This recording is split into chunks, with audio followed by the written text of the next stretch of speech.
xukunkani ayaa yimid kadib markii ay maxkamadda sare ee dowladda ku-meelgaarka Soomaaliya ay maanta qaaday dacwad la xiriirta mudane ka tirsan baarlamaanka dowladda ku-meelgaarka Soomaaliya oo xilkiisii nin kala sheegtay.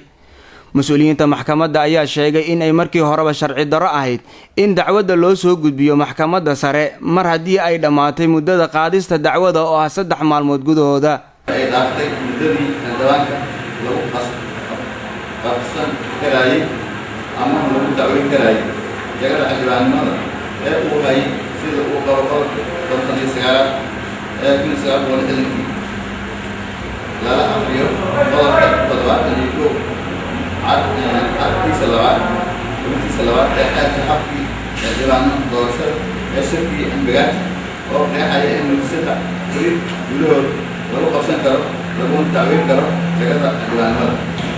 gabagabadii ayaa waxay maxkamadda ku dhawaaqday natiijada dacwadii ay qaaday iyadoona u xukmisay jagada xildhibaan Cabdi Bood Magan.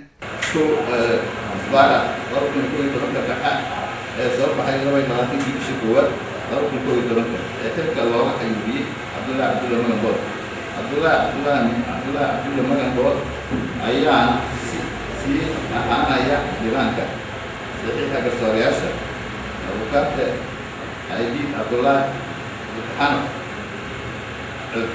بدوميا دكتور محمد الصوري دكتور محمد أحمد فارح الصوري دكتور عبد الناصر سيرة أحمد الصوري عمر هذا محمد الصوري عبد الرزاق محمود علي الصوري في رجاله كان هو فاصل معاويه لا كانت محكمه ayaa laga qaaday dhinacyada. Si kastaba ha ahaatee waa markii ugu horeysay ay maxkamadda sare ee dowladda ku-meelgaarka Soomaaliya ay qaado dacwad caynkan oo kala ah taasoo la xiriirta isqabqabsi jago. Cabdinaasir Soomane, Universal TV, Muqdisho.